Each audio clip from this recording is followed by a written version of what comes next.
বাবারা বন্ধুরা রে,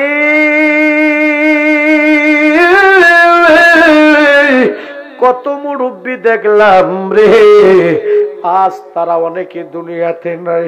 লন্ডনের খবর পাইলাম, আরবের খবর পাইলাম, মালয়েশিয়ার খবর পাইলাম, কত রাষ্ট্রের খবর পাইলাম রে। আমার বাবারা বন্ধুরা, পুকুরের পারে বাঁশের জারের নিচে অন্ধকার কবরে মা শুয়া রয়েছে, বাবা শুয়া রয়েছে, দাদা শুয়া রয়েছে, দাদি শুয়া রয়েছে, কত জায়গার খবর পাইলাম রে। কিন্তু আমরা কবর দেশের খবর পাইলাম না। জোরে জোরে কন্যা কথা ঠিক কিনা? আরে সুন্দর পৃথিবী ছেড়ে চলে যেতে হবে, তাতে কোনো সন্দেহ নাই। জোরে জোরে বলো কথা ঠিক কিনা? আমার বাবারা বন্ধুরা রে, আজকের এই মাহফিলটা যে বড় কষ্ট করে, আমার বাবারা বন্ধুরা রে, বড় কষ্ট করে যে মাহফিলটা সাজাইলো, এই মাহফিলটার মধ্যে যারা টাকা দিল, পয়সা দিল, যুক্তি দিল, পরামর্শ দিল, লাইট দিল, মাইক দিল, যারা সহযোগিতা করলো বাজানে রে, এবং যারা আজকের এই মাহফিলে অংশগ্রহণ করলো, এই নোয়াগাঁওয়ের গ্রামের মানুষগুলির কাছ থেকে আমি জানতে চাই, আজকের এই মাহফিলের উসিলায় আল্লাহ পাক রব্বুল আলামিন নোয়াগাঁও গ্রামের কবরস্থানের কবরের আযাব ক্ষমা করতে পারে কি পারে না? জোরে বলো, পারে কি পারে না? নারে তাকবীর, নারে সালাত, ওয়াজ মাহফিল, ওয়াজ মাহফিল জিন্দাবাদ। সবাই জবানটা খুলে কইতেন না আল্লাহু আকবার। বাজান রে, মাহফিল করাটা লাভ না লোকসান? কথা কয় না রে, লাভ না লোকসান? মাহফিল করলে লাভ হয়, মাহফিল করলে কবরের আযাব মাফ হয়। জবানটা খুলে কইতেন না সুবহানাল্লাহ। কারণ হলো মাহফিলের মধ্যে পবিত্র কোরআন ও হাদিসের আলোচনা হয়, মাহফিলের মধ্যে আমার আল্লাহর জিকির হয়। জোরে জোরে কন্যা কথা ঠিক কিনা? মাহফিলের মধ্যে নবীর মহব্বতে মানুষগুলি দরুদ শরীফ পড়ে। জোরে জোরে বলো কথা ঠিক কিনা? বাবারা বন্ধুরা রে,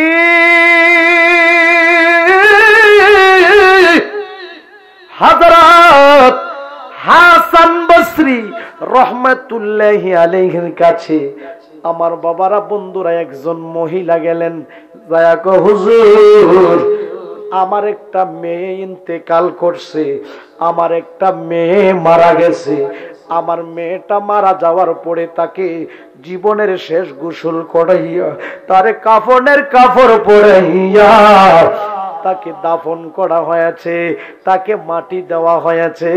মাটি দিয়া যখন সবাই চইলা আসলো, দিনের পর দিন চইলা গেল গো, সবাই বুইল্লা গেছে, কিন্তু আমি মা বলতে পারি না।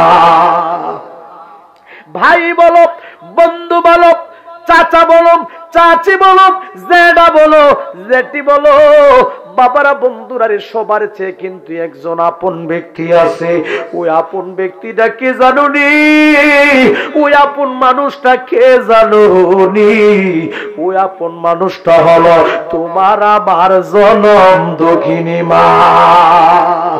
নাই রে মার মতো রদিকে নাই রে, কোনা নাই রে মার মতো রদিকে নাই। আরে মার মতো রাধিকে হো, আরে মার মতো রাধিকে হো, এই সংসারে আপন নাই আমার কেহ নাই, আমার বান্ধব নাই রে, আমার কেহ নাই, দয়াল আমার কেহ নাই রে। বাজান রে, মায়ের মতো আপনার কেউ নাই। জোরে জোরে কন্যা কথা ঠিক কিনা?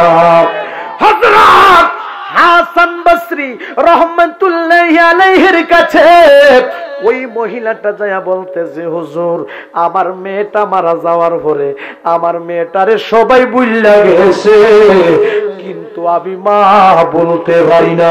সবাই জবানটা খুলে কইতেন না সুবহানাল্লাহ? সবাই জবান খুলে বলুন আল্লাহু আকবার। বাজান রে, এবার ওই মহিলাটা হযরত হাসান বসরি রহমাতুল্লাহি আলাইহি ডেকে বলেন, হুজুর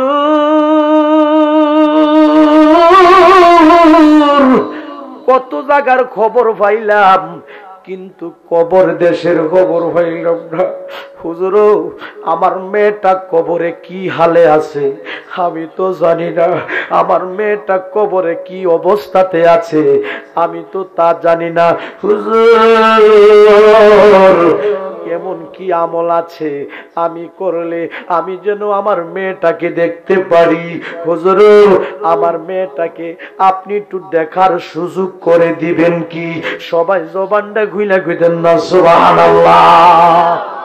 গভীর মনোযোগ হযরত হাসান বসরি রহমাতুল্লাহি আলাইহি বলেন, মা গো তুমি বাড়িতে যাও, বাড়িতে যাইয়া তুমি ইশারের নামাজ আদায় করবা। জোরে জোরে কইতেন না সুবহানাল্লাহ? বাজান রে কিসের নামাজ? আরো জোরে জোরে কর না, কিসের নামাজ? তুমি ইশারের নামাজ আদায় করবা। ইশারের নামাজ যখন শেষ হয়ে যাবে মা গো মা তুমি 4 রাকাত নফল নামাজ পড়বে। জবানটা কইলা কইতেন না সুবহানাল্লাহ? তুমি 4 রাকাত নফল নামাজ পড়বে। প্রতি রাকাতে সূরা ফাতিহা একবার এবং সূরা তাকাসসুর পড়বে। এইভাবে তুমি 4 রাকাত নফল নামাজ আদায় করবে। সবাই জবানটা খুলে কইতেন না সুবহানাল্লাহ? সবাই জবান খুলে বলুন আল্লাহু আকবার। কি করবা? ইশারের নামাজ আদায় করবা, তারপরে 4 রাকাত কি করবা? নফল নামাজ পড়বা। প্রতি রাকাতে সূরা ফাতিহা একবার এবং সূরা তাকাসসুর পড়বা। এইভাবে তুমি 4 রাকাত নফল নামাজ পড়বা। নামাজ যখন শেষ হয়ে যাবে তুমি খুব সুন্দরভাবে শুইয়া যাইবা। সুবহানাল্লাহ। শোয়ার পরে যতক্ষণ পর্যন্ত তোমার চোখের মধ্যে ঘুম না আসবে ততক্ষণ পর্যন্ত তুমি আমার নূরের নবীর মহব্বতে দরুদ শরীফ পড়তে থাকবা। সবাই জবানটা খুইলা কন্যা সুবহানাল্লাহ। কি পড়তে থাকবা? নবীর মহব্বতে দরুদ শরীফ পড়তে থাকবা। বাজান হযরত হাসান বসরি রহমাতুল্লাহি আলাইহির কথা শুনে ওই মহিলাটা আমার বাবারা বন্ধুরারে বাড়িতে গেছে। বাড়িতে যাইয়া তিনি ইশারের নামাজটা পড়ছে। সুবহানাল্লাহ কন্যা? কিসের নামাজ পড়ছো? ইশারের নামাজটা পড়ছে। ইশারের নামাজ যখন শেষ হয়ে গেল আমার বাবারা বন্ধুরা ওই মহিলাটা 4 রাকাত নফল নামাজ পড়ছে। কয় রাকাত?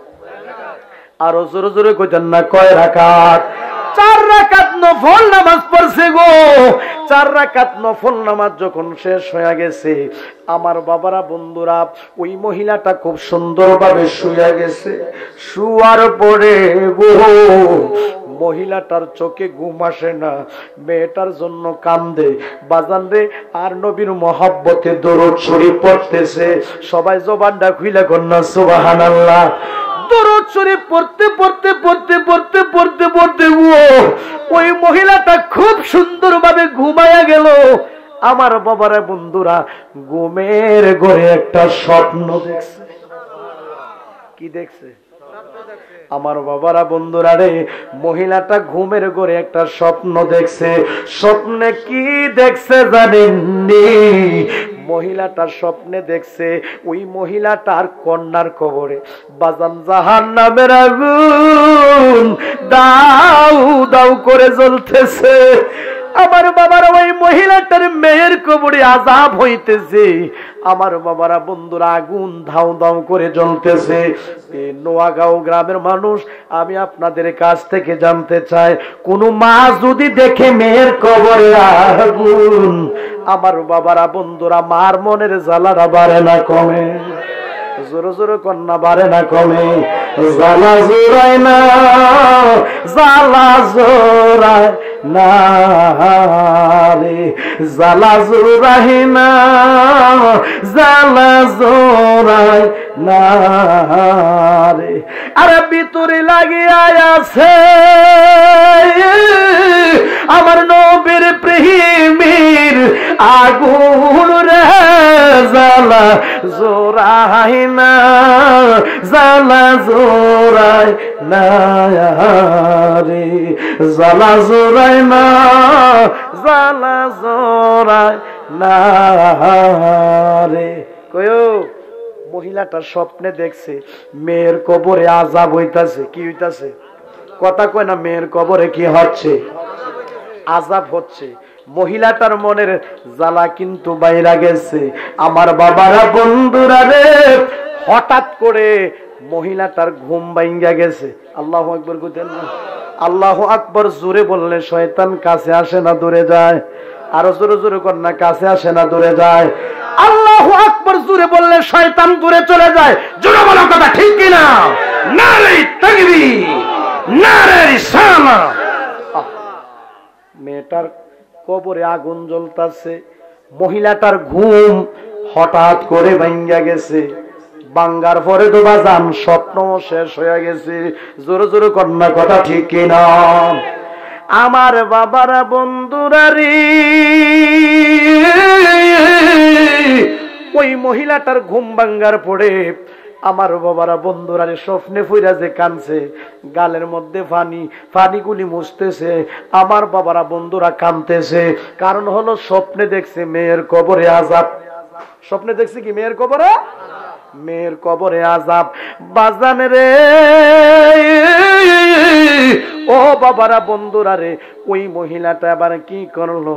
আমার বাবারা বন্ধুরা রে, ওই বাড়ি থেকে দৌড়াই আবার যাইতে যাইতে যাইতে যাইতে হযরত হাসান বসরি রাহমাতুল্লাহি আলাইহির কাছে গেলেন। সুবহানাল্লাহ বললেন।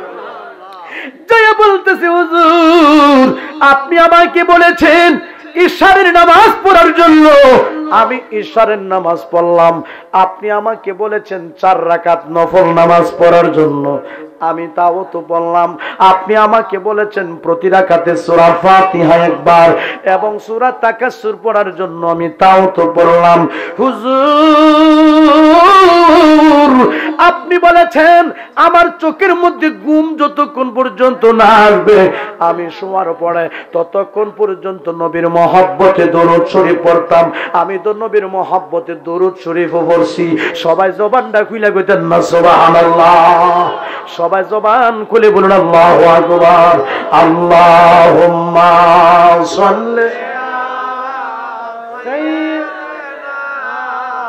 মাওলানা মুহাম্মদ ওয়া আলা আলি সাইয়্যিদিনা মাশাআল্লাহ ওয়া আলা আলি সাইয়্যিদিনা।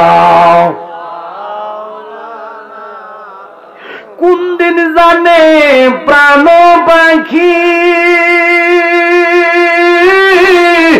যাবে এই দেহ ছাড়িয়া, আপন জনেরা কাঁদেবে রে বসে, ছেলে মেয়েরা কাঁদেবে রে বসে, ওই দেহর দিকে চাহিয়া। আল্লাহুম্মা মাশাআল্লাহ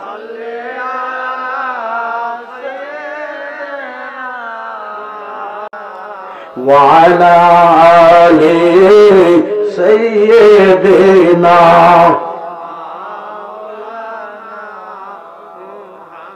ও বাজানরে, আপনারা যে নবীর মহব্বতে দরুদ শরীফ পড়েন, বাজান শান্তি লাগে না অশান্তি লাগে? বাজান রে, আমরা সুন্নিরা নবী নবী কেন করি জানেন? আমরা নবীর নাম যতই জপি গো ততই মধুর লাগে। জোরে জোরে কন্যা কথা ঠিক কিনা? গভীর মনোযোগ। আমি বলতেছিলাম ওই মহিলাটা হযরত হাসান বসরি রহমাতুল্লাহি আলাইহির কাছে যায়, হুজুর আপনি যেমনি কইলেন আমি তেমনি করলাম। সুবহানাল্লাহ কইতেন না? এশারের নামাজও পড়লাম, 4 রাকাত নফল নামাজও পড়লাম। আমি শুয়া গেলাম, নবীর মহব্বতে দুরূদ শরীফ পড়লাম। আমার বাবারা, বন্ধুরা, হযরত হাসান বসরি রহমাতুল্লাহি আলাইহি কো, মাগো মা তুমি দুরূদ শরীফ পড়তে পড়তে তুমি ঘুমায় গেছো? বলে হ্যাঁ আমি ঘুমায় গেছি। কো ঘুমের কেন কিছু দেখছো? কো আমি একটা স্বপ্ন দেখছি। স্বপ্নে কি দেখছো? ও বাবারা, বন্ধুরা রে, এবার মহিলাটা চোখের পানিগুলি ছেড়ে দিয়ে কই, হুজুর আমি স্বপ্নে দেখছি আমার মেয়ের কবরে আযাব হইতাছে, আমার মেয়ের কবরে জাহান্নামের আগুন দাউ দাউ করে জ্বলতেছে।